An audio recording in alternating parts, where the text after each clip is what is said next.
Hi, friends. How are we doing? How's those levels? This song is like so intense. Good morning. Hello to everybody who's here. I think Jake's already gone, but hello and goodbye to you. Hello to Tara. Hello to Snoop. Hello to Zach. Great to see you. I'm glad you guys are here. Let me know how those audio levels are. I want that music kind of soft in the background. You know me. So I guess just let me know. Those levels is fine. Thank you so much. Oh, I forgot that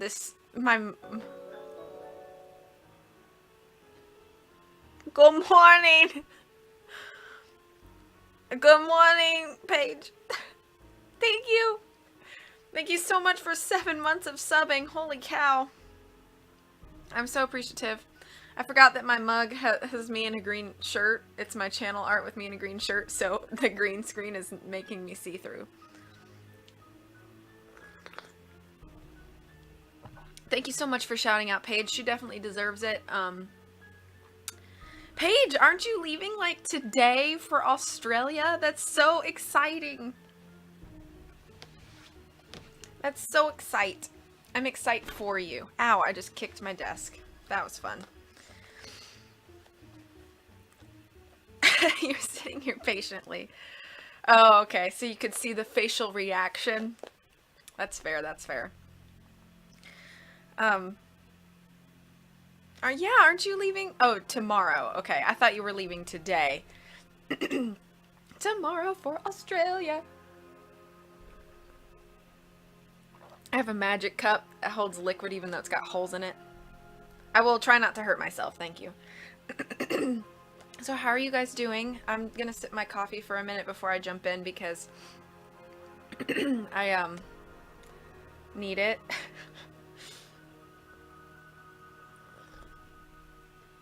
What's up with you guys? Obviously we know Paige is going to Australia. Anything going on with you, Tara, or you, Snoop? Anything new? What's new in the hood? I didn't say that. Okay. Oh, this coffee is bringing life to my soul.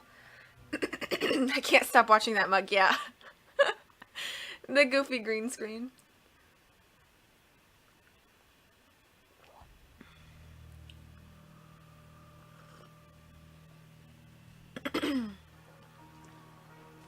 I figured a little nice Nancy music in the back as I... Oh, look, twins! As I read, it would be cool. So this book has 16 chapters.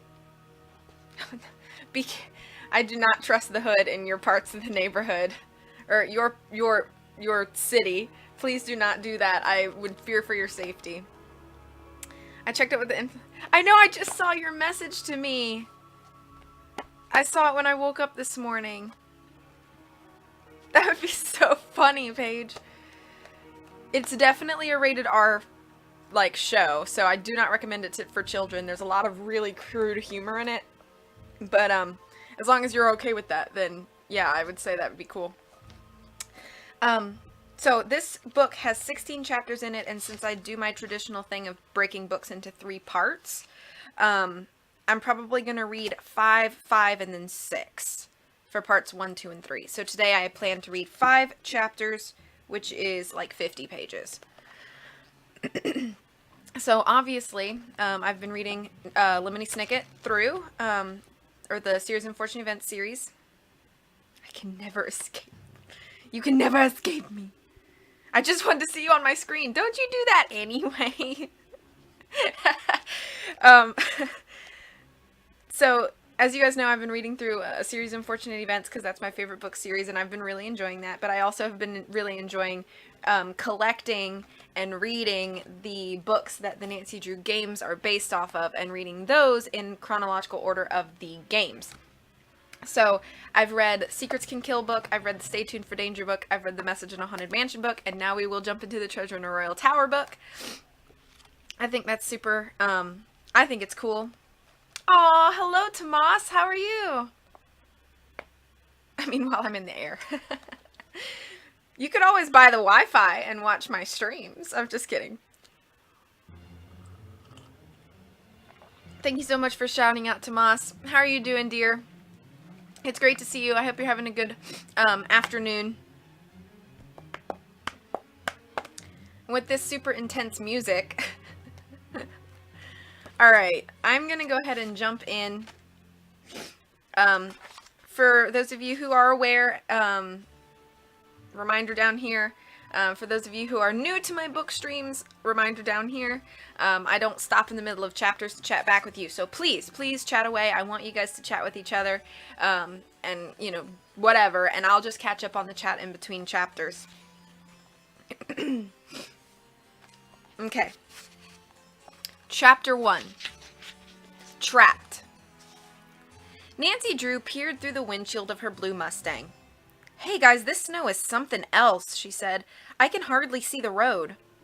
"Thank goodness we don't have much farther to go," George Fane said as she reached over and turned up the defroster. In the back seat, George's cousin Bess Marvin stretched and yawned. "Are we there yet?" she asked. "Not quite," Nancy said as she gently tapped the brakes. "But maybe in another—" "Look, Nancy, there's the sign," George interrupted, pointing out the blurry car window. "Butter Ridge Winter Sports Area, 1 mile. "Great," Nancy said. "Now if we can just make it up this hill." She shifted the car to a lower gear and skillfully guided the Mustang up the winding, unplowed road. "Hey, cool," Bess said, leaning forward excitedly. "Look at that huge building up ahead. It's like an old European palace." "That must be Wickford Castle," Nancy said, "where we're staying. It's the ski resort's lodge. Keep your eyes open for the entrance." She soon found a plowed drive leading from the main road up to a pair of iron gates. A stone pillar on the left held an intercom. Nancy rolled down the window, reached out, and pressed the button. A male voice answered. "Yes?" "This is Nancy Drew, George Fane, and Bess Marvin," Nancy replied. "We have reservations starting tonight." "Sure thing," the voice replied. The gate automatically swung open, and the girls drove in. The driveway curved around a stand of pine trees, and the castle loomed before them. Built of light-colored stone, it had 4 huge towers, 1 on each corner. The entrance was a massive arched wooden door with 3 wide stone steps in front. "Ooh, it's so creepy and romantic," Bess said as Nancy turned into a parking lot just past the steps. "I bet it won't take Nancy long to find a mystery to solve here." "No way," Nancy said, pulling the Mustang into an empty spot. "This vacation is strictly for play." "Sure, Nancy," Bess said, suppressing a giggle. "I think I've heard that one before." Although she was only 18, Nancy Drew was an old hand at solving mysteries. She had even helped the police back home in River Heights crack some tough cases. Bess and George had learned from experience that wherever Nancy went, mysteries had a way of happening. "This time I really mean it," Nancy said. Getting out of the car, she tucked her reddish-blonde, shoulder-length hair up under her ski cap. "All I'm going to do this week is ski, skate, and have fun." "I'm looking forward to ski lessons with the champion skier from France," George put in, standing and stretching. "He sounds really good." "And cute, too," Bess added as she got out. "At least judging by his picture in the brochure." "Trust you to notice that," George teased. Even though Bess and George were cousins and best friends, they were not at all alike. For blonde, blue-eyed Bess, a good time might be an afternoon at the mall topped off by a visit to an ice cream shop. Slim, dark-haired George, in contrast, would choose a cross-country ski trip or a rugged hike. Nancy said curiously, staring up at the castle. "Look at those 4 towers. I wonder why they don't match. The 3 closest to us are all square and made of gray stone, but the one at the far end is round." "Hey, you're right," George said. "And the stone is lighter, too. More like a cream color." "Maybe the round tower is a later addition," Bess suggested. "And maybe the builders couldn't find the same kind of stone again. I'm sure it's no big deal. Can we get a move on? I'm freezing." Laughing, the girls gathered their bags and skis and headed for the castle's front door. As they approached the steps, the door swung open. A tall, friendly young man wearing khakis and a red crewneck sweater stepped out. "Welcome to Wickford Castle," he said cheerfully. He took skis and poles from each of the girls. "You didn't need to carry all this stuff yourselves. We could have sent someone to help you." "We don't mind," Nancy said. She stepped past him into a large reception hall. Craning her neck backwards, she took in the soaring stone walls, vaulted ceiling, and huge brass chandelier. A grand staircase of carved stone, carpeted in dark blue, swept into the center of the lobby. "You must be Nancy Drew and company from River Heights," the man said. "I'm Mark Lane, the owner of Butter Ridge. I hope you had a good drive up. Welcome to Wisconsin." We're sure glad to be here, Bess said, rubbing her hands together. Mark propped the girls' skis against a nearby rack. We'll leave your skis here. They'll be taken to your lockers on the lower level. My wife, Christy, will assign you to a locker number and give you the combinations. He nodded toward a slender young woman with a long blonde ponytail grinning at them from the grand reception desk made of carved mahogany. You have such a beautiful place here, George remarked. Thank you, Christy said, clearly pleased with the compliment. We've worked hard on renovating Wickford Castle. It had been abandoned for a long time. When we bought it a couple of years ago, it was in pretty bad shape. Even now, not all of the wings are finished, but we're doing what we can. Well, it looks fantastic, George said, moving over to sign the register. And who's this? Nancy asked as a large tan and white sheepdog ambled over to them. That's Gus, Christy said. He's almost 8 years old, but he still thinks he's a pup. She leaned over the desk and looked fondly down at the dog. Don't you, boy? Gus wagged his tail and dropped contentedly on the floor next to Nancy. Oh, he's found his friend, Mark said as Nancy bent down to pet the dog. When Gus lies down at your feet that way, you know he's decided to attach himself to you. Well, that's fine with me, Nancy said with a smile as she gently rubbed the dog's ears. Oh, Dexter? Christy called out. Nancy turned to see a short, stout, gray-haired man carrying an armful of firewood from a back hallway. He wore overalls and a worn flannel shirt as if he were a handyman. This is Dexter Egan, Mark said. He's been head caretaker at Wickford Castle for years. Afternoon, Dexter said briskly, keeping his head half ducked. Nancy noted that his glance seemed to dart nervously around the lobby. Maybe he's not used to dealing with hotel guests, she told herself. Will you please help Miss Drew and her friends with their luggage? Mark asked Dexter. With a nod, the caretaker dumped the firewood in a brass rack, then sidled over to pick up the girls' luggage. You're in room 304, Christy told the girls, handing them keys. Dexter can take your bags now, but maybe you'd like to warm up by the fire before you go up? She gestured toward a large cozy lounge just through a stone arch. A fire crackled in a large fieldstone fireplace at the far end. The girls headed gratefully for the fire. Nearby, on a leather sofa, a young woman sat curled up reading a magazine. On a matching sofa across the room, two young couples laughed and joked. Sitting in an armchair by the fire was an older man with thick white hair poring over a book. This lodge seems to be busy, Nancy said to Mark. He shrugged. It'll take us a while to get established, but we've been lucky so far, he said. Lisa, he called to the young woman on the couch, I'd like you to meet our new guests. Nancy, Bess, George, this is Lisa Ostrom. Lisa looked up and gave a friendly smile. Dressed in black stretch pants and a burgundy fleece pullover, Lisa was a tall, athletic-looking young woman with short brown hair. Lisa's a fantastic skier, Mark said, and a writer for Ski World magazine. She did a great article about Butter Ridge in the fall issue. We're really pleased to have her here on a return visit. Lisa grinned. You guys are sure to love the slopes here, she said. Maybe you could give us some pointers, George said. Working for Ski World, you must know a lot. Lisa made a face. I love skiing, but I'm afraid I'm no champion, she admitted. Not like Mark's new ski teacher, Jacques. Bess's eyes lit up. We're supposed to be taking lessons with him, she said eagerly. Over there by the fireplace, Mark went on, is Professor Hotchkiss. He's come all the way from Massachusetts. Those couples are Ken and Laura Hill and John and Chelsea Morton, all from Milwaukee. You'll meet them at dinner, tonight at 7. We like for all our guests to get to know one another. Mark gave them directions on how to find their room, then left. After a few more minutes by the fire, the girls headed back through the lobby and up the big sweeping staircase. 2 flights up, the girls turned off down a wide wood-paneled hall. Gleaming wooden doors, each bearing a brass number plate, lined both sides of the corridor. At one point, they passed a narrow, unlit hallway stretching off to the left. This place goes on forever, George exclaimed. Room 304 was a few yards away. I just lost my place. Nancy unlocked the door and the girls walked in. The room was large with 3 casement windows. Its decor was homey with rough plaster walls, comfortable-looking upholstered chairs, and thick patchwork quilts on the 2 queen-size beds. Bess ran to a window. Look, even though it's snowing, you can see the ski slopes, she said, and the ice skating rink. George joined her. Too bad it's too late to hit the slopes today, she said. Dexter got all our luggage up here all right, Nancy reported, checking the pile of bags set beside the closet. While you guys are gawking, I'm going to get unpacked.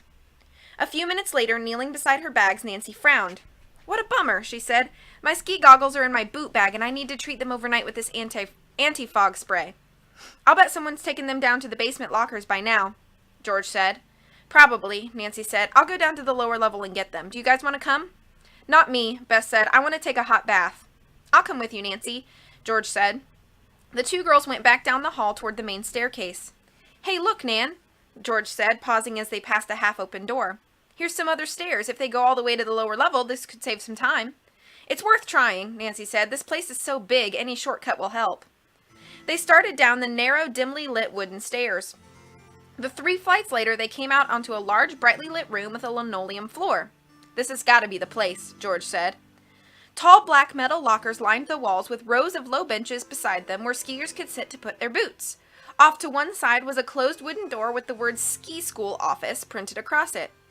My locker number's 73, Nancy said, pulling from her purse the slip of paper Christy had given her. They headed across the room, checking locker numbers. Nancy found her locker, dialed the combination, then opened the door to take out her goggles. Wonder what's down there, George said, peering down a dark, dusty-looking concrete corridor opening off the locker room. After a few yards, the corridor made an abrupt right turn. Maybe that leads to a wing that Mark and Christy haven't renovated yet, Nancy said. Curiously, she walked several feet down the corridor to see where it led. George followed. Nancy halted suddenly, grabbing George's arm. I think I heard footsteps, Nancy said softly. You've been a detective too long, Nancy, George said with a chuckle. You hear suspicious sounds everywhere you go. Okay, maybe it's nothing, Nancy said, but it won't hurt to check it out. The two girls continued on around the curving hallway looking for a light switch to turn on. Hey, look, George, Nancy murmured. What do you suppose that is up there? She pointed to a large metal box mounted on the wall. George stood tiptoe and inspected the box. Looks like some sort of power box, Nancy, she said. It says elevator on the front. Nancy reached up and pushed open the tiny door on the front of the box. Inside was a single switch set to the on position. Where is this elevator that this belongs to? Nancy wondered. George shrugged. They cautiously walked a few more yards around the next turn in the dark, doorless hallway. There, set into one wall, was a narrow wooden door with a small round window in it. That must be it, Nancy declared. She grabbed the brass handle and swung the door open. Behind it was an accordion-style inner door. When she slid that open, a dim overhead light switched on inside a tiny elevator cage. Nancy peered inside. On one wall was a metal control panel with a row of buttons. What do you suppose this elevator's for? George asked, stepping in behind Nancy.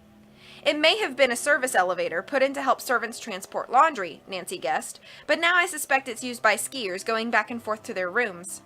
It sure beats climbing back up those stairs, George said. She curiously touched a small piece of mesh dangling from a ceiling hatch. Should we give it a try? Nancy nodded. Might as well. She pulled the outer door shut, slid the accordion door shut, and pressed the button for the 3rd floor. A motor began to hum. A second later, the tiny elevator started to move upward. Through the accordion door, they could see the bare walls of the elevator shaft. They passed a door labeled 1, then one labeled 2. We're almost there, George said. But as they neared the 3rd floor, the elevator vibrated slightly. Nancy and George traded worried looks. Then the tiny light in the ceiling began to flicker. The elevator slowed and gave another shake. The light flickered wildly. What's happening? George asked. I don't know, but you'd better hang on, Nancy said. The girls braced themselves against the side of the tiny cage. The elevator gave a noisy, violent shudder and stopped. Above them, the light flickered once more and went out, plunging the tiny cage into darkness. The girls were stuck between floors. End of chapter 1.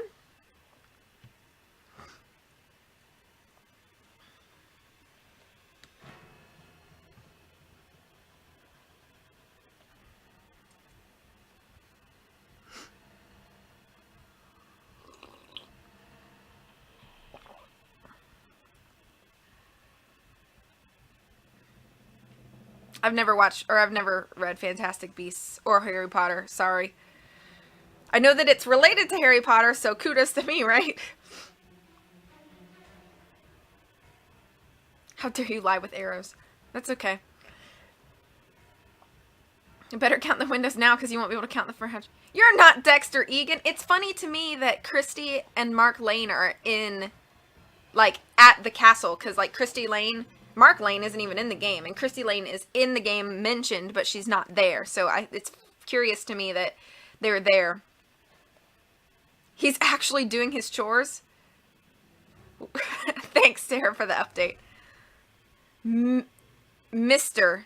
Yeah, Professor Hotchkiss is a man in the book version. They turned him into a woman for the game, and now she's one of the most beloved characters in the whole series. I think that is the most curious, like, comparison. So, thus far. I actually haven't read this one. I've read some of the books that the games are based on. I have not read this one yet. So, it's curious to me that they changed Professor Hotchkiss from a man to a woman, and now she's, like, one of the best characters ever. Yeah, what are you talking about with that George comment?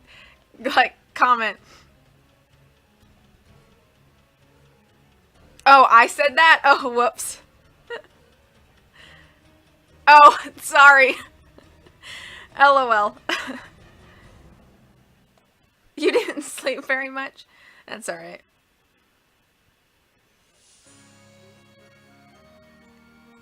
Good morning, Rob. Good to see you.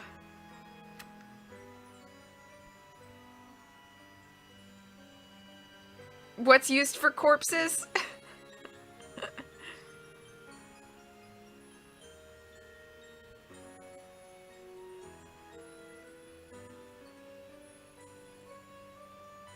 Oh, go make your tea. I have my coffee.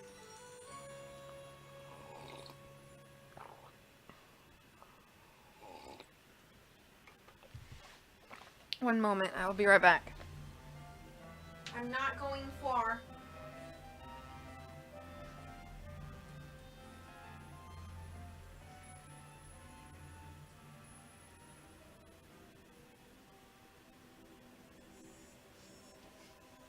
Okay. Oh, the elevator's used for corpses. Bring them on up! Jacques, Dexter, whoever. Christy. Mr. Hotchkiss. I don't know.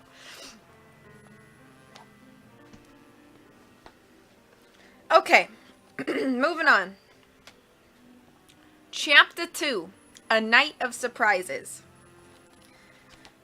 Quickly, Nancy slipped her pin light out of her purse and flashed it over the control panel.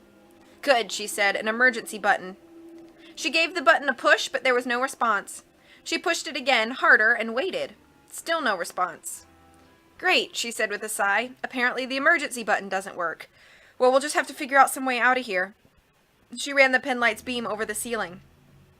Hey, George said, looking upward. You think we could make it up through that hatch? You read my thoughts, George, Nancy said.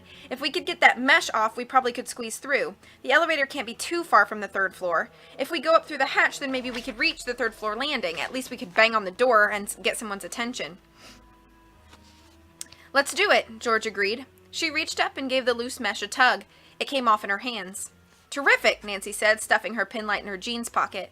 She stood on tiptoe and gripped the frame of the hatch on two sides. Good thing the ceiling isn't too high, she said. Here, I'll give you a boost. George bent down and wrapped her arms around Nancy's legs. As George lifted her up, Nancy pulled her head and shoulders up through the narrow hatch. What do you see? George asked. Nancy scrambled onto the elevator roof. Tons of dust, she answered, shining the pin light around. But the good news is we're near the third floor landing. She stood up. I can almost touch the doorknob. This door must open to the hallway.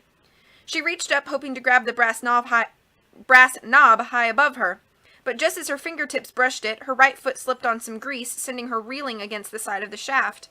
Quickly, she reached out for the dusty wall, struggling to regain her balance. Nan, are you okay? George called up anxiously. I just lost my footing for a sec, Nancy replied. I'm okay. Nancy tipped her head back and studied the shaft above her. Twin steel pulleys held the elevator in place, each pulley sliding up and over gears caked with old grease. Trying to shimmy up one of those greasy pulleys was out of the question. Nancy took a deep breath and, bracing herself against the dusty wall, once again stood on tiptoe and reached up toward the doorknob. Finally, with the tip of her finger, she managed to touch it. Straining, she turned it to the right and the door opened. Got it, George, she called with a sigh of relief. She grabbed the door sill and hoisted herself up through the door into an unlit, deserted hallway. Now let's get you up, she called back down to George. I'm on my way, George called from below. Nancy stretched out on the floor and flashed the penlight down onto the elevator's top. A moment later, George emerged through the hatch with Nancy's purse slung over her shoulder. She pulled herself to her feet. Here, catch. She tossed Nancy's purse up to her, then quickly hoisted herself up to the landing. Am I ever glad to be out of there? You and me both, Nancy agreed. So where are we anyway? George asked, looking around. Somewhere on the third floor, Nancy said. Maybe we're in that hallway we passed earlier on our way to the room. There's some light coming from that end, she added, pointing. Let's go that way. What do you think went wrong with the elevator? George asked Nancy as they walked down the corridor. I'm not sure, Nancy said. It could have been just an accident or what? George asked. Or maybe something more, she said grimly. After all, I did think I heard footsteps in that winding hallway downstairs. I definitely want to go down later and take another look at that switch box. A moment later, the girls emerged in the main hallway. Studying the nearby door numbers, they soon got their bearings and were headed for room 304. And not a moment too soon, George said, glancing at her watch. Dinner's in 5 minutes, and I'm starving. Dinner was served in the castle's dining room, a large stately room with tall arched windows running along one wall. A long dining table covered with a white linen cloth and silver place settings stretched the length of the room. Matching oak chairs stood at each place. As the guests gathered, Christy Lane introduced the girls to Dr. Maria Alvarez, a heart surgeon from Chicago, and her teenage daughter, Meg. Meg Alvarez was a tall, lively girl with dark eyes and shoulder-length brown hair. She and George were soon deep in conversation about Meg's high school ski racing team. As Nancy and Bess chatted with Dr. Alvarez, white-haired Professor Hotchkiss joined them, and a moment later, Nancy saw Lisa Ostrom, the freelance writer, enter the room. The Mortons and the Hills decided to go into the village to eat, Christy called out. We have other guests arriving tonight, but they won't be checking in until late. So Jacques Brunet is the only other person we're expecting. He won't mind if we start without him. Please, folks, feel free to sit anywhere you like at the table. Jacques is our new head ski instructor, Mark said as the guests seated themselves. Our other instructors are all part-time, but Jacques is full-time and lives here at the castle. You and Christy live here too, right? Meg Alvarez asked him. Christy smiled. You bet. We need to be here 24 hours a day, she said. We have a whole wing where some staff members live, Dexter and Jacques and 6 others. This place sure is big, Bess commented. Nancy thought of her recent adventure in the back corridors, but decided not to mention it to the group. What if someone had deliberately tampered with the elevator and that person was sitting at this table right now? Just then, a breathtakingly handsome young man entered the dining room. He had thick, light brown hair, keen gray eyes, and strong, well-cut features. His bright charcoal and red Norwegian sweater emphasized his broad shoulders. Smiling apologetically, he took a seat directly across from Bess. Bess gave Nancy an excited nudge in the ribs. Mark introduced the guests to Jacques Brunet. Meg, Nancy, Bess, George are all scheduled to take lessons from you, Jacques, Mark explained. Then he added, Jacques is in charge of our new teen program. It's attracted a number of young folks from surrounding areas. I'm delighted to meet you all, the ski instructor said shyly but politely and with a marked French accent. I look forward to having you girls in my class. A waiter came out from the kitchen bringing a platter of grilled chicken and bowls of roast carrots and potatoes. Dinner was served family style with guests helping themselves as the serving dishes were passed around. As everyone began eating, Professor Hotchkiss asked Mark to tell the group more about Wickford Castle. It's a magnificent structure, the professor observed in a dignified, slightly haughty voice. Today I wandered around for a bit and noted some unusual features about the castle. I'm curious as to why they're there. What kind of features? Nancy asked, remembering the mismatched towers outside. The building seems to have some strange false fronts and facades, Professor Hotchkiss said. There's a stairway that goes nowhere, and 1 or 2 dark tunnel-like corridors that simply come to an abrupt end. That sort of thing. None of it seems to serve any sensible purpose at all. Remembering the twisting corridor on the lower level, Nancy shot George a meaningful glance. That was Ezra Wickford's idea, Mark replied. He's the one who had the original castle built back in the early 1920s. He wanted a place that would look exactly like an old castle.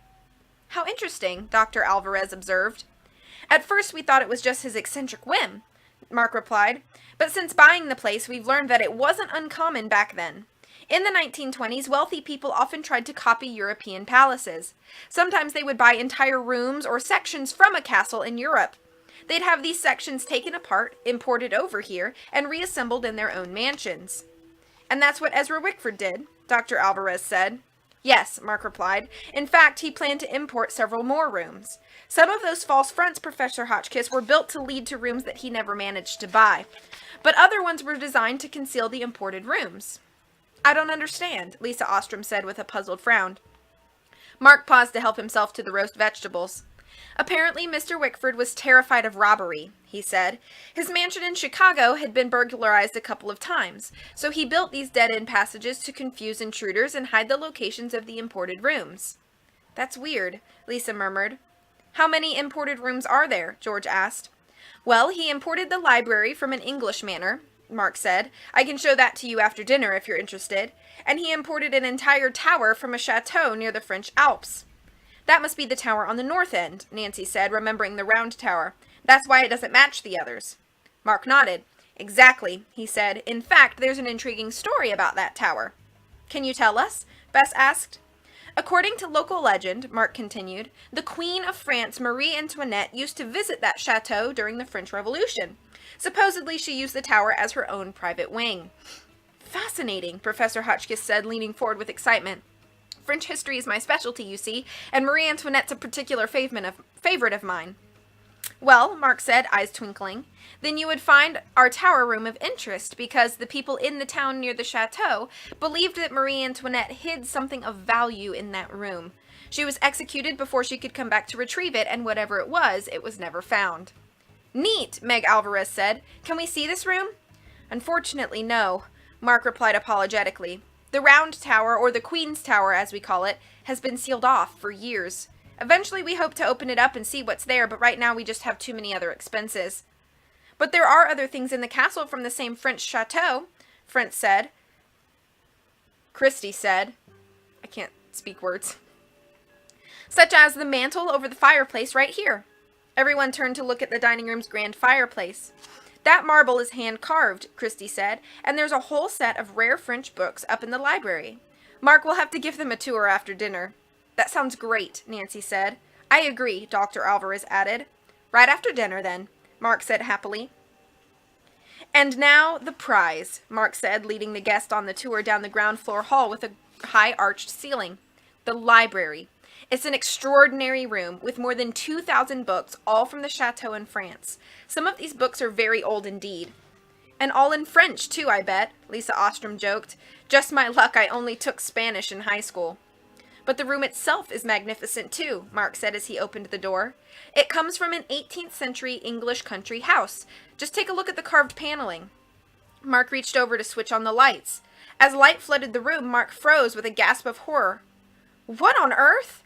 Oh no, he sputtered. Nancy, Bess, and George, directly behind Mark, were the first to see what had shocked him so. The other guests clustered around, peering past him and the girls into the room. Books lay in heaps everywhere. In one corner, a small bookcase was toppled sideways against the wall, books spilling every which way. Next to the fireplace, a chunk of paneling had been gouged from the wall and thrown onto the floor. A large oil painting in an ornate gilt frame teetered upside down against a brocade armchair. The library had been vandalized. End of chapter 2.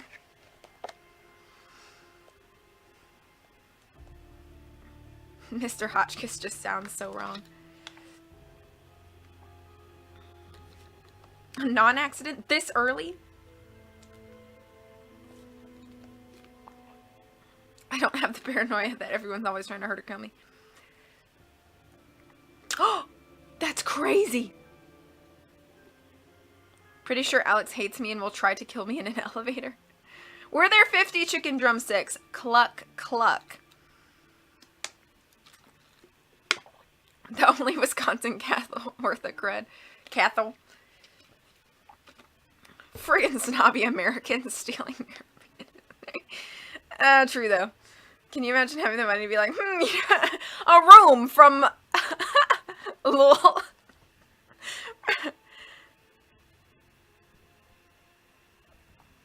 Just a time to see some drumsticks.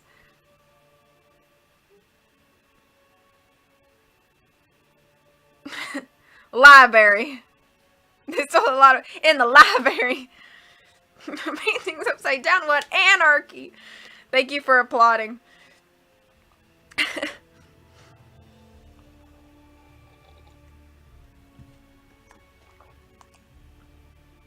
One moment.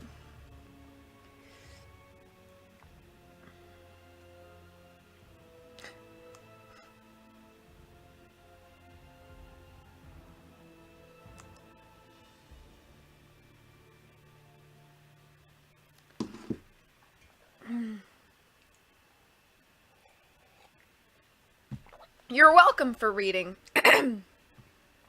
Sorry that my reading skills seem to be at an all-time low. I'm like, I also have a little bit of like a happening. 3 more chapters to go. I keep switching between coffee and water like I'm drinking alcohol. Good tip for you guys, though. Always have a glass of water with your alcoholic beverages. It's the healthy way.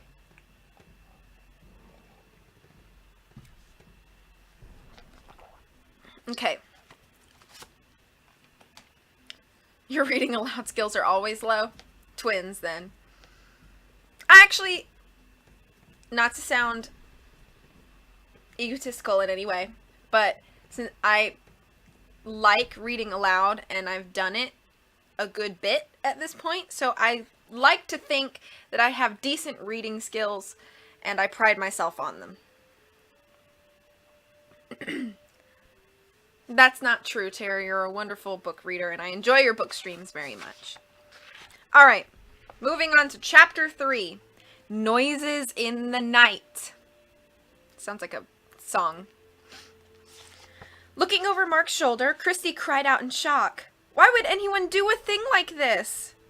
I can't imagine, Mark said numbly as they gazed around the ransacked library. Nancy stepped back away from the room.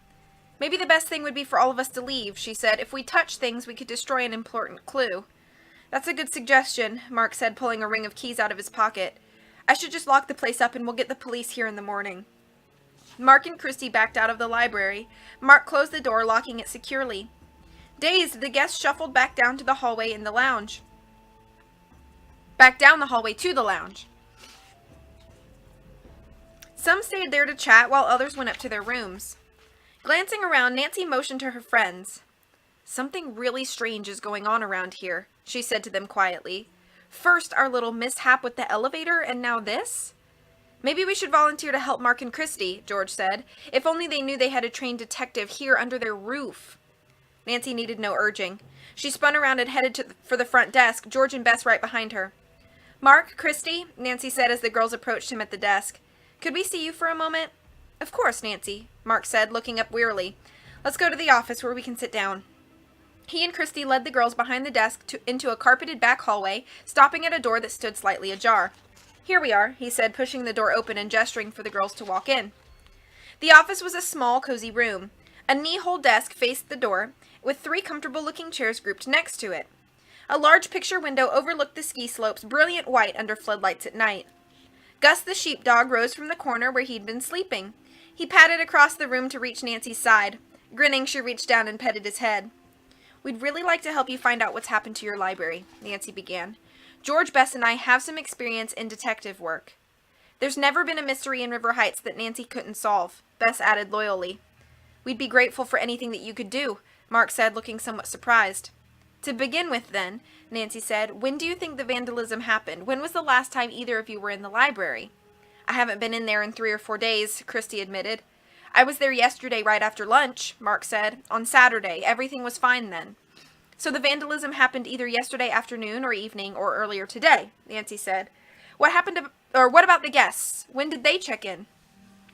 Saturday is the most popular day for starting a ski week, Christy said. Except for you guys, they all checked in yesterday between noon and midnight.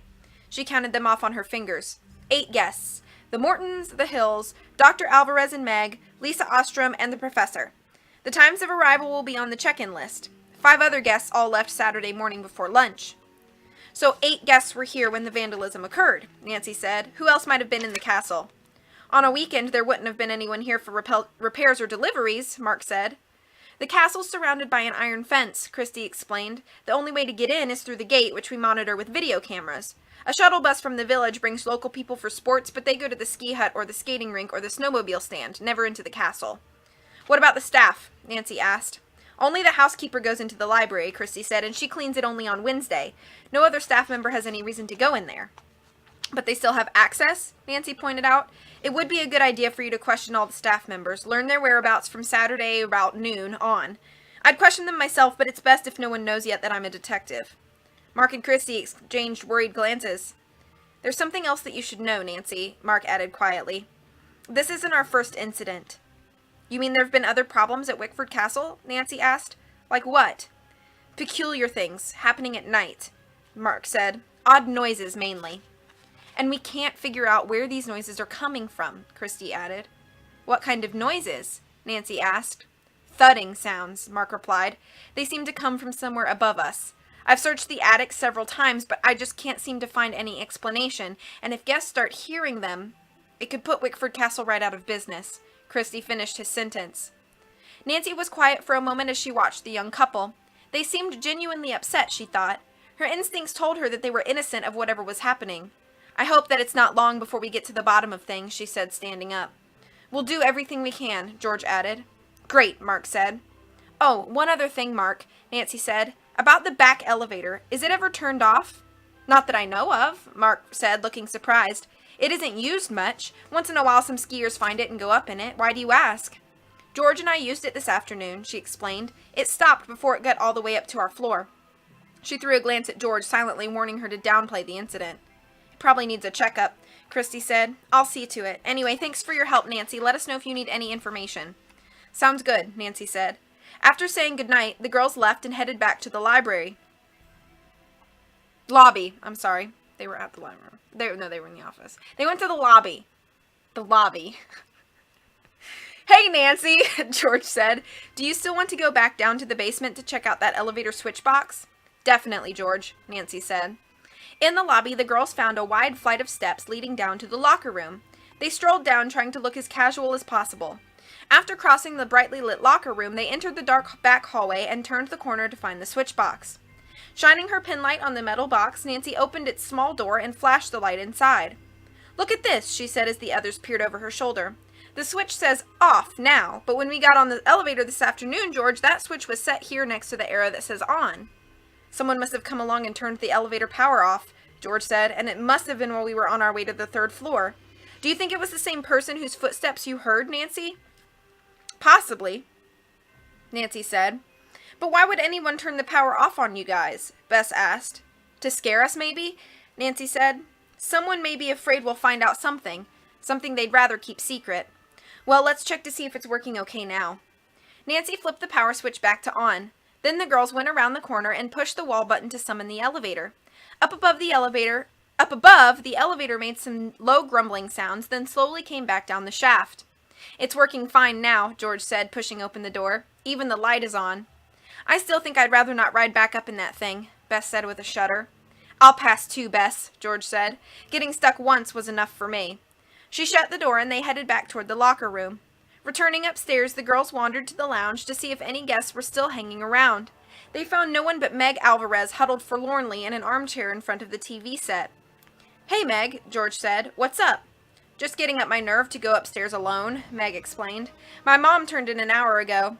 She reached for the remote control and snapped off the TV. Mind if I walk up with you guys? Of course not, Nancy said, but why would you be nervous about going upstairs alone? Partly it was seeing that library tonight, Meg said as she rose to her feet. Somebody did a number on it. You can say that again, George agreed. But I also got spooked by a lot of noise out in the hall last night, Meg added as they walked toward the main stairs. What kind of noise? Nancy asked alertly. It was a couple of men talking really loud, Meg replied. I got up and peeked out to see who it was. I'm pretty sure one of them was Jacques, you know, the ski instructor? The cute one? Bess put in. He sure is, Meg agreed, her eyes sparkling. I'm not positive who the other man was, but I think it was the caretaker. You mean Dexter Egan? George asked. Right. He gives me the creeps, Meg confessed. I don't like the way he slinks around and he won't look you in the eye.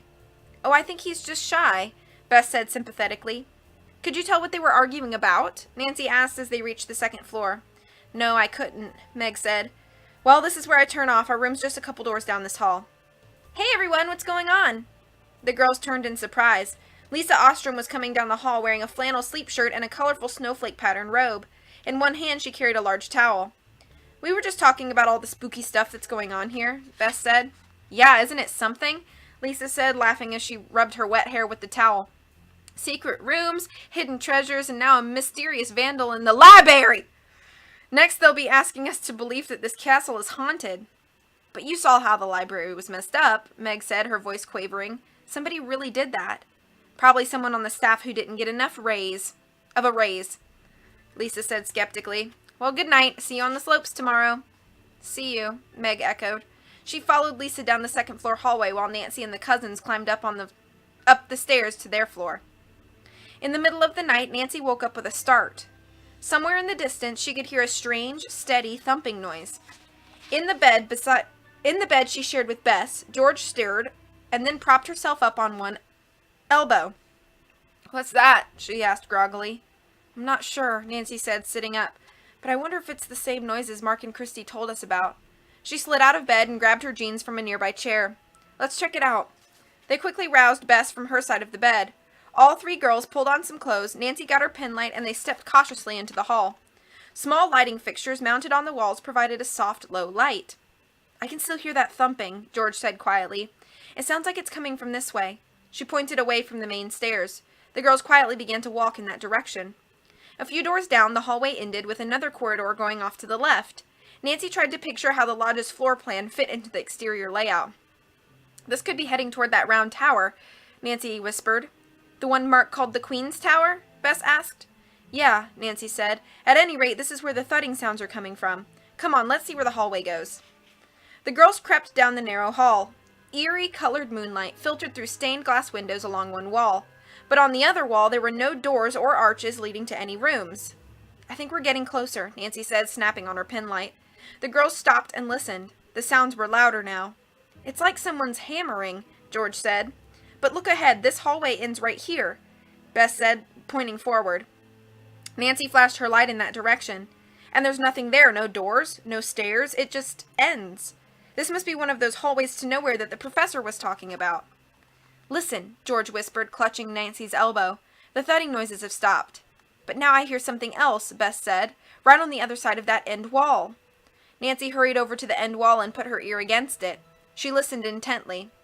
Footsteps, she reported in a hushed voice. George and Bess pressed their ears against the wall, too. They're really loud, Bess whispered. And they echo, Nancy said softly, as though they're coming from inside some huge empty space. She listened some more. It sounds like they're circling around, she said, as if someone was going down a spiral staircase. Bess's eyes grew wide. Like inside a round tower, she guessed. But Mark said the round tower is sealed off, George said. How could somebody be inside it? I don't know, Nancy said, but somebody's on the other side of this wall, and whoever it is definitely has something to hide. End of Cherry. I cannot speak. End of chapter 3.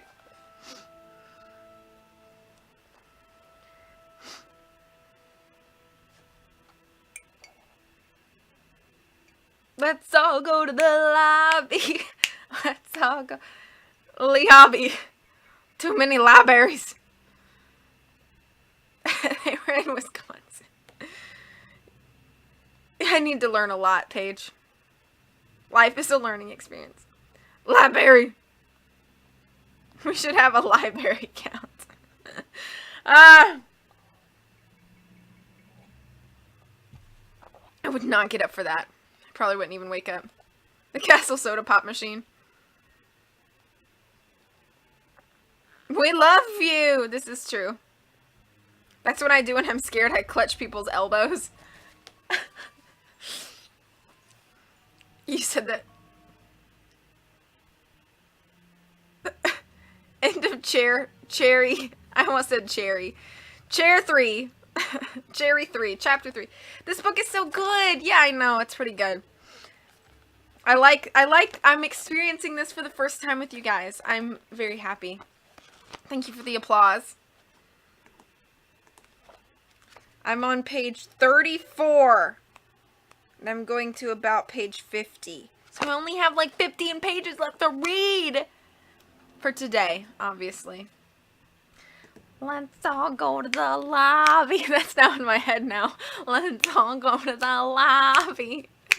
Is cute book, is cute V. Oh no, top it. Is cute Terry, is cute chat. You is cute, and you is cute, and you all cute. Yeah, I'm on page 34.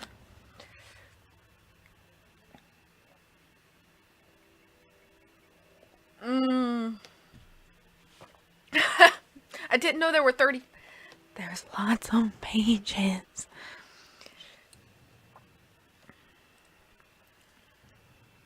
So much pages.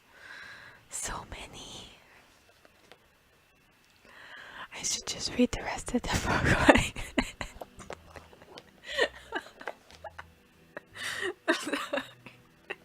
I'm sorry.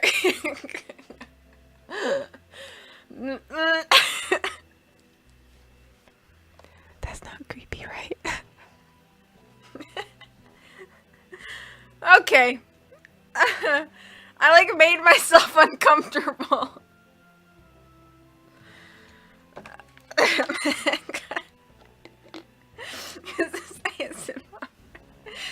I'm sorry, it's creepy, Tomas. I'm sorry. Where's Stuart? Yeah, he likes those ASMR whispers. It is, okay. I've watched a few ASMR videos. I found one that was relaxing, and it was like this younger dude who, he may not have even hit puberty yet, so it was like a kid's voice, and for some reason, that one I didn't mind. I didn't love it, but I didn't mind. Sorry for the tangent between chapters. I didn't mind that one, but then I watched a few others that was like a grown man and a few women, and I was just like, eh. So apparently, I don't mind when kids do. Which, I don't think he was a kid. He just had like a kiddish voice. I don't know. It was weird. I didn't mind it, but the other ones I was like, I make myself uncomfortable a lot. I'm sorry I made you guys uncomfortable. I'm sorry, honestly. Tangents between chairs. Chair on this side, chair on that side, tangent. Alright, I should just move on to chapter 4 before I make myself more uncomfortable and make you guys uncomfortable. Alright.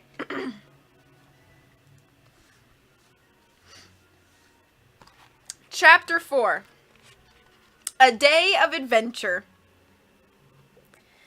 The girls stood frozen still, ears pressed against the wall as they listened to the mysterious footsteps become louder and louder.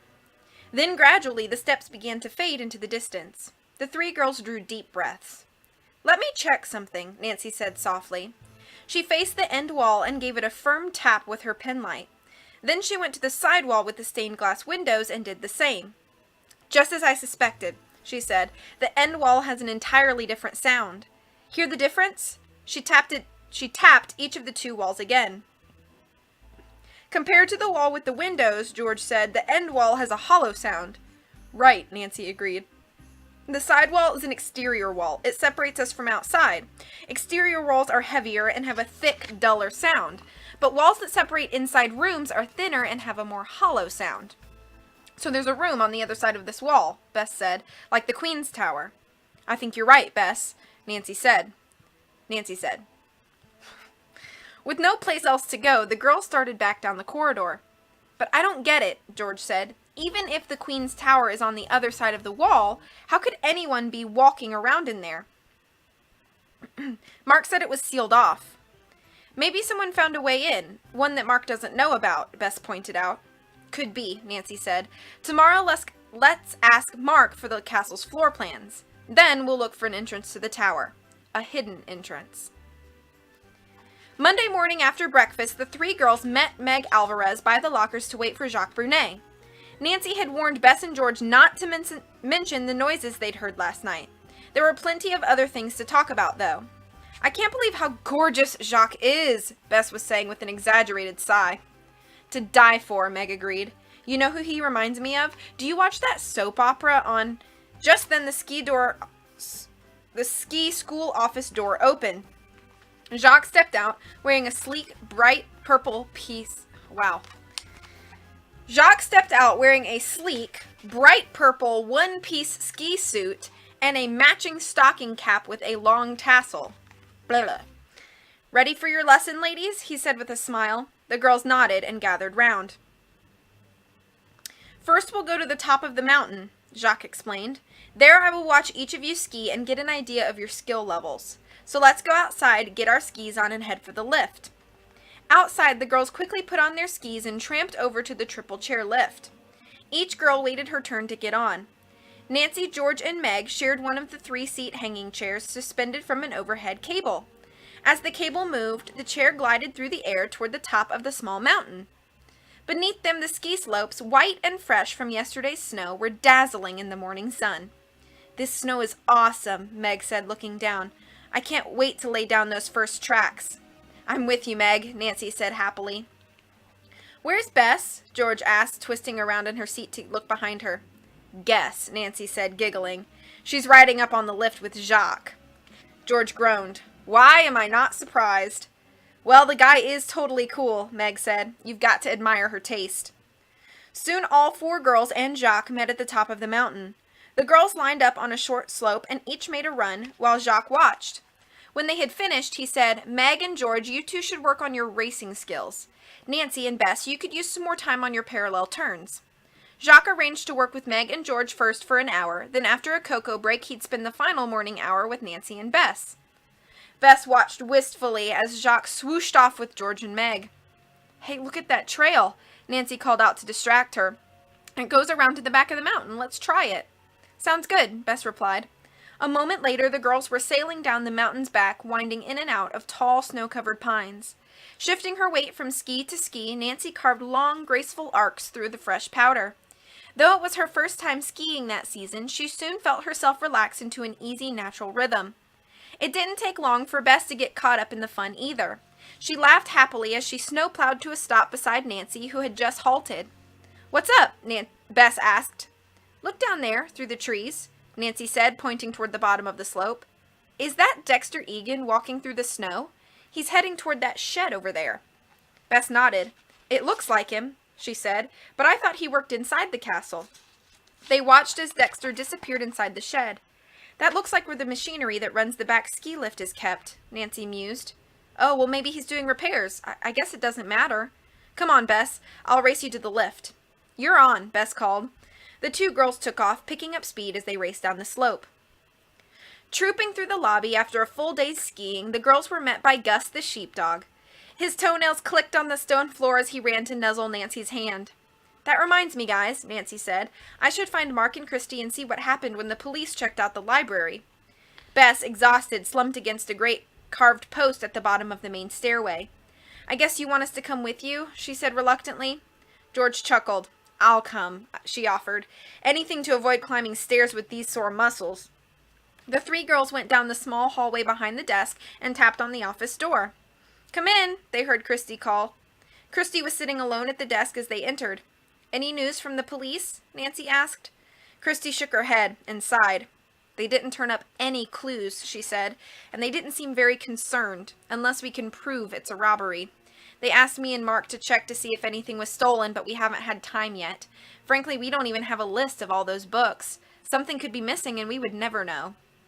"Did you have time to ask everyone on staff where they were Saturday and Sunday?" Nancy asked. Christy nodded. "Everyone has an alibi," she reported. "They were either working or away from the castle, and they're all people that I trust." "Could we inspect the library?" Nancy asked. "We might be able to find a clue, something the police missed." "Be my guest," Christy said, picking up a large key ring from the desk. She slipped off one key and handed it to Nancy. "Oh, and one more thing," Nancy said as she took the key. "Last night we heard some of those noises that you told us about. We may even have pinpointed where they're coming from. Any chance that we could see floor plans of the castle?" Christy bit her lip. "Sorry," she said. "The only plans that we have are for the areas we've renovated. You're welcome to those, of course." She scooted her chair over to a file cabinet, opened a drawer, and took out some big sheets of paper all rolled up. "When we bought the castle," she added, "we asked for the original plans, but they had either been lost or destroyed. Your best bet for details is Dexter Egan. He knows this castle better than anyone." Nancy's instincts perked up. "How long has he worked here?" she asked, taking the plans. 30 years, he told us," Christy said. "Even when the castle was abandoned, he watched over it." "He must be a handy guy to have on staff," Nancy commented, subtly digging for information. "What does he do around here?" "Oh, he's a jack of all trades," Christy said. "He does repairs on the castle and helps us when guests are arriving. Sometimes he drives the snowcat for the crew and that grooms the slopes each morning, and he helps maintain the lift equipment." "Why do you ask, Nancy?" "Just curious," Nancy said. So that explained his presence out on the slopes today, she thought to herself as she stood up. Thanks for the key. Thanks for your help, Christy replied, waving as the girls left the office. You're really suspicious of Dexter, aren't you, Nancy? George asked out in the hall. I'm suspicious of everyone, Nancy said. And Meg did say Dexter was arguing with Jacques in the hall the other night. Bess stopped and looked at Nancy. Don't tell me you suspect Jacques, she protested. Yes, Bess, even Jacques, Nancy said firmly. Nancy led the way back through the lobby and onto the library. After unlocking the door, she snapped on the overhead light. This is a mess. For sure, George said, walking to a nearby window and pulling back its heavy maroon drapes. A few rays of fading afternoon light filtered in. Look at all these, Bess said, kneeling beside a pile of musty-smelling books. Nancy sat beside her and picked up a book. As she opened it, its pages crackled with age. Look at this, she said. There are fingerprints on the cover of this book. It looks as though someone's read it recently. This one too, George said. It's all dusty except for the fingerprints. This might mean that our vandal wasn't just messing things up for a grudge. He or she may have been looking for specific information in these books. Whoever it was must have a knack for languages, Bess said, flipping through some pages. They're all written in French. Or maybe it was someone who speaks French, Nancy said. Like Jacques? Lots of people speak French, Bess said, quickly rising to Jacques' defense. I'll bet you can read these books, Nancy. You had 3 years of French at River Heights High. I'll try, Nancy said, picking up a small book with a bright red cover. She pored over a page for a minute. This book is about Marie Antoinette, and it's real old, dated 1800. I wonder if it mentions the chateau that Mark said the tower came from, George said eagerly. It might, Nancy said, shutting the book and getting to her feet. I'll take it back to the room and look at it later. Just then Nancy tensed up, her senses alerted. She held up one hand, signaling the other girls. That snow was really great today, Nancy said, acting casual. Meanwhile, she groped in her pocket, found a pencil, and scribbled on the building plans Christy had given her, "Someone is in this room." She showed the note to George and Bess. They looked up in surprise. Yeah, the skiing was fantastic, George said, trying to keep up the pretend conversation. Nancy nodded toward the window at the far end of the library where the maroon drapes were still closed. George and Bess followed her gaze. They all saw the heavy drapes sway slightly. No doubt about it, someone was hiding there. End of chapter 4.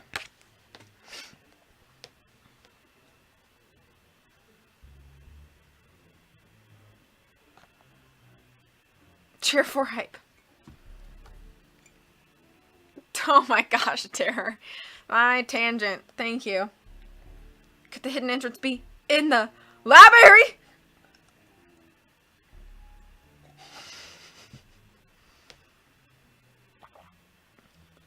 I'm in such a weird mood.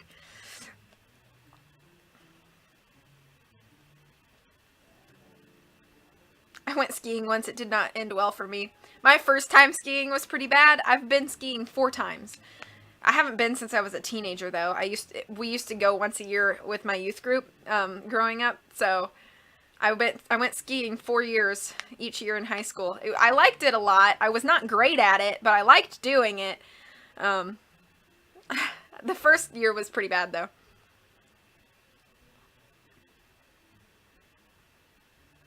That's a fair point, Paige, about not wanting to risk it. Unintended sun typo. Jacques is a jerk, I bet. It makes sense he would be walking the grounds. Gus makes me think Gus from Cinderella. Aww. Dexter's going to his laboratory. Nancy hated the Wisconsin police. Hi, Semi! Thank you so much for the host. Hope you're doing well. Good morning to you. You can't really read into every little thing. Especially that Bess. I'm crackling with age.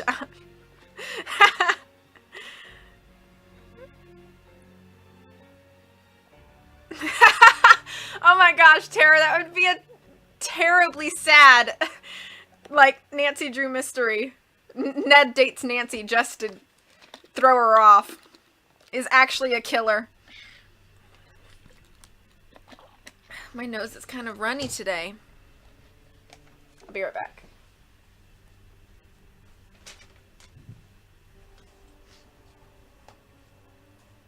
I'm here, I'm just off camera.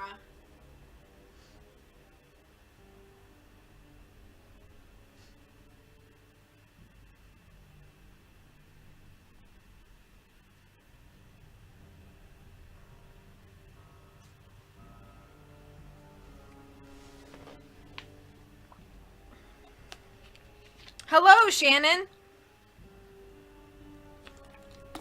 Good morning to you.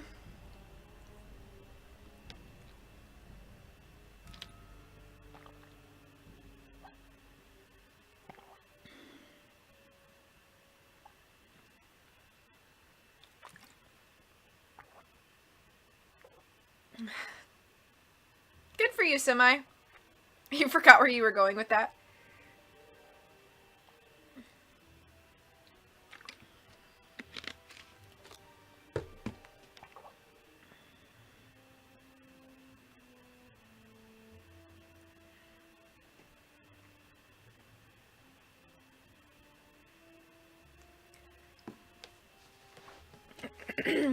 Also still needs a beverage. I'm gonna try to drink this water up.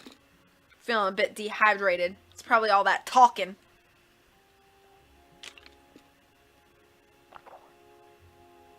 Have I mentioned that I love Nancy Drew music? It's so great. This is also making me want to play Danger on Deception Island. Oh, hey, Square! What if Ned is a Moriarty type and orchestrated all the other mysteries? Whoa! That'd be crazy. Good morning, Square. I hope you're doing well. I got one more chapter to read today.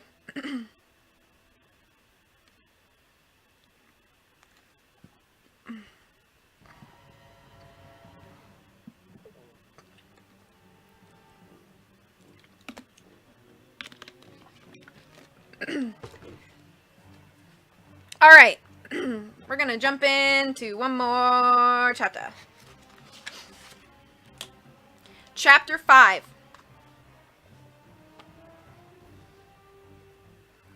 Strange happenings. And the trails here are so excellent, Nancy kept improvising to fool the eavesdropper. She motioned to the cousins to move toward the library door to act as if they were leaving. We definitely have to come here again, George agreed as she snapped off the light. Then in response to Nancy's signal, she opened and slowly shut the door in the hall to make the eavesdropper think they'd gone.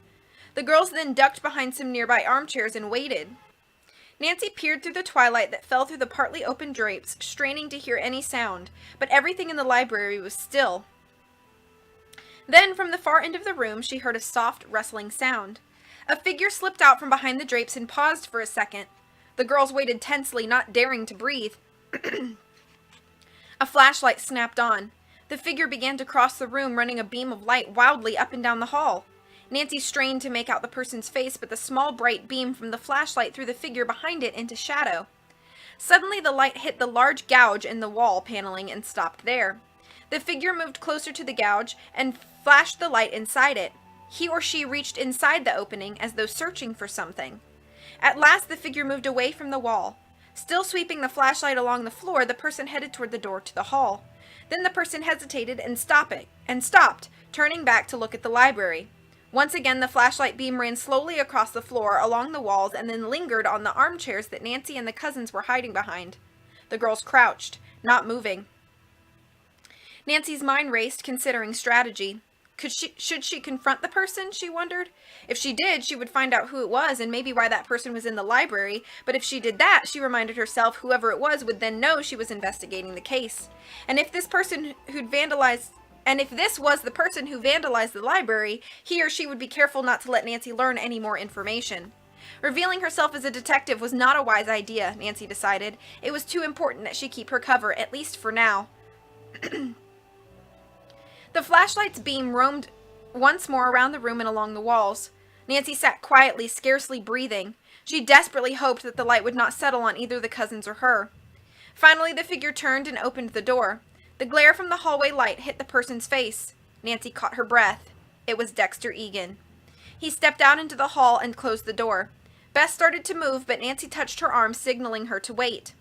After a few moments, Nancy stood up and cautiously moved toward the hall door. She opened it and peered down the hall, searching in both directions. "It's okay now," she said quietly, closing the door and snapping on the light. "He's gone." "But what was he doing here?" George asked. "It looked like he was searching for something," Nancy said.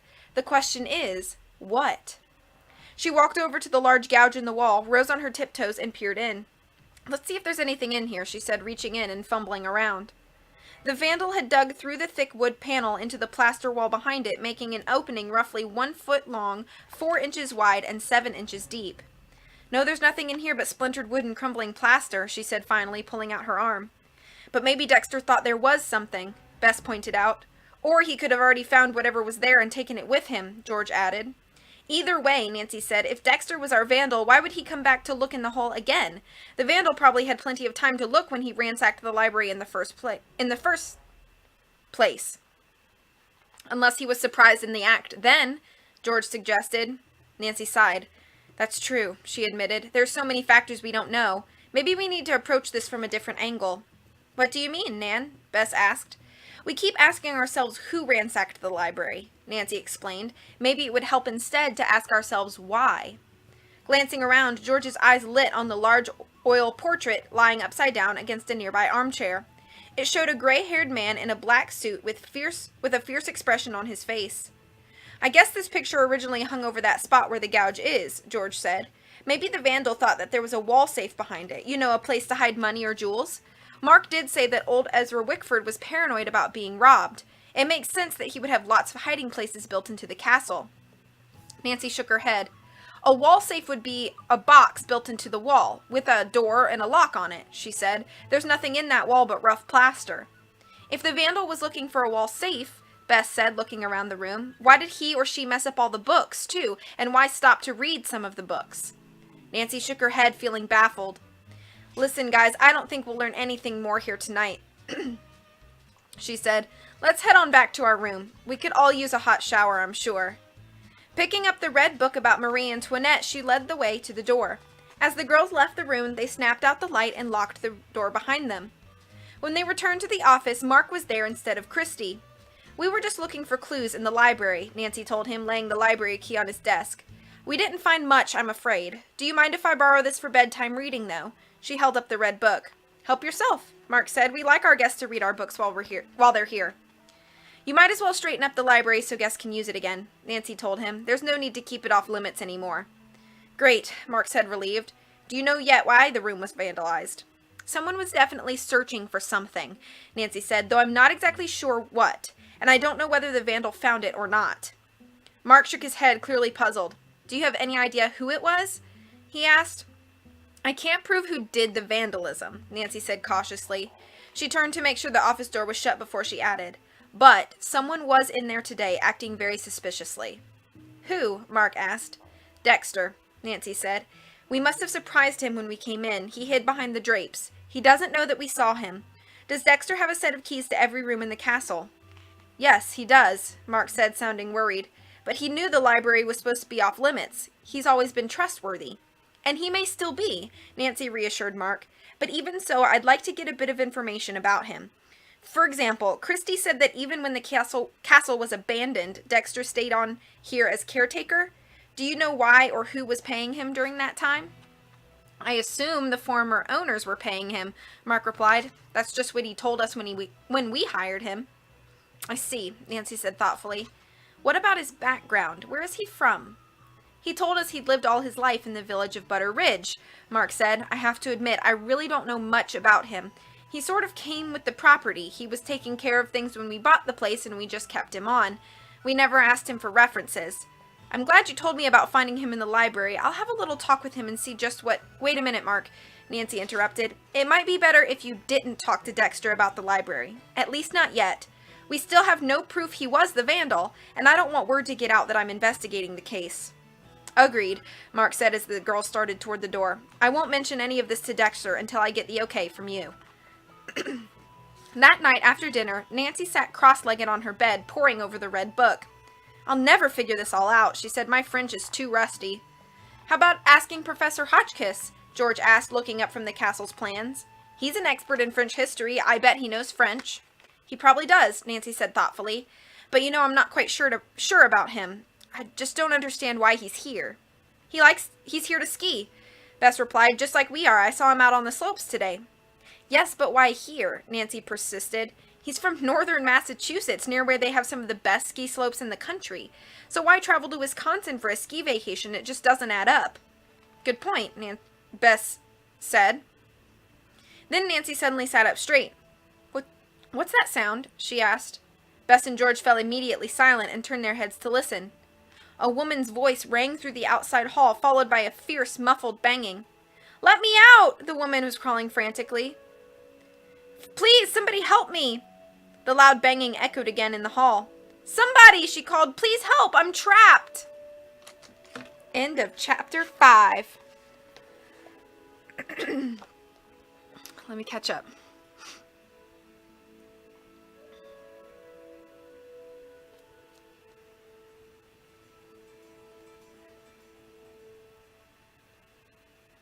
Cherry 5.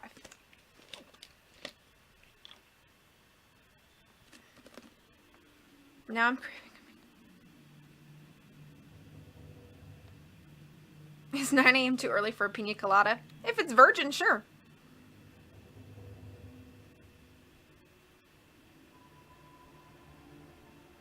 That's true, Paige. There's a lot of content variation.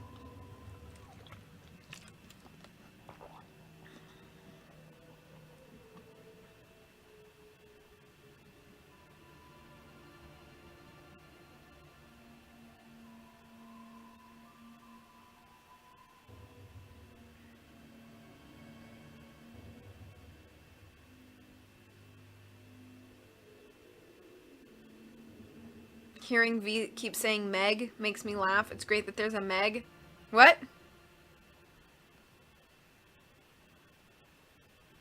Can this read stream go on forever? Aww. No, unfortunately. I'm gonna break it up. Just for my own reading's sake. Hi, Reed. It's great to see you again. Welcome back, Rob. Oh, and thank you so much for the follow. I didn't even see that or hear that pop through, so thank you so much.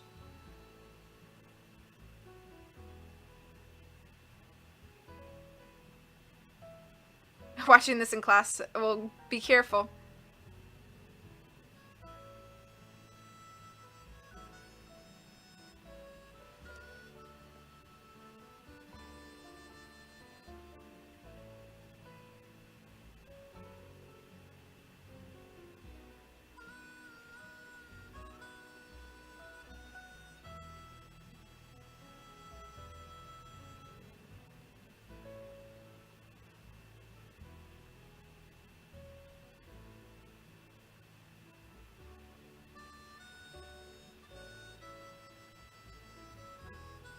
Aw, you've missed my streams. I was out of town. Yes, cliffhanger.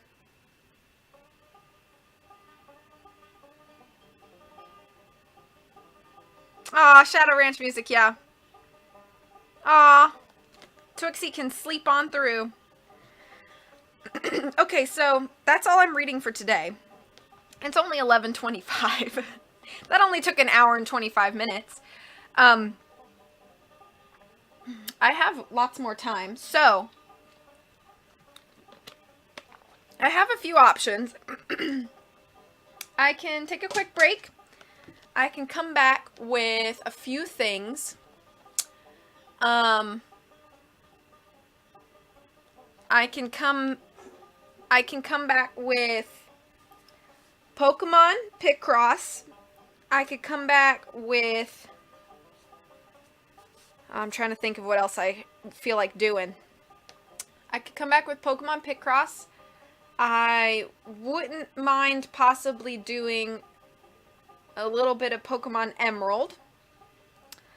I don't think I want to jump in. I'm in the mood to play Nancy Drew, but I don't think I want to start that today. What are you guys feeling?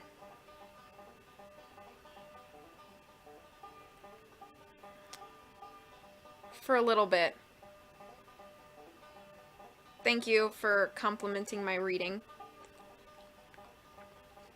Reed says Emerald. I would move a little forward. I would move forward a bit in Victory Road.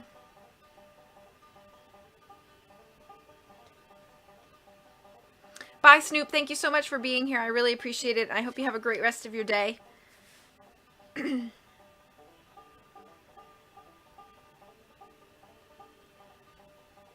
Yeah, I know. I'm in the mood for indie too, but I just don't feel like starting that. I don't think. Especially since I'm in the middle of so many other things. You'd say Picross since it's the most jump-inable. I'm kind of leaning toward Picross. I think I am leaning a little more toward Picross. If you guys are cool with that, yeah, I think that's what I'm going to do. Why am I so nice? I, I don't know. Thank you. I try not to be mean. I mean, you know. I think I'm going to lean toward Picross. I'm sorry for that read. I think I'd like to give Emerald its own stream soon. Okay, yeah, I think I'm leaning the most toward Picross because it's just, I can do just a little bit of it and, you know, stop when I want to stop.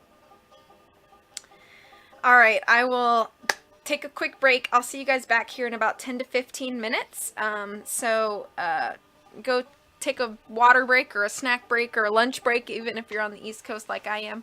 Thank you guys for hanging out. I hope you enjoyed the beginning of the Treasure in the Royal Tower book. I'll be back soon with more of this, and see you back here soon. Take care, and I'll see you shortly. Bye.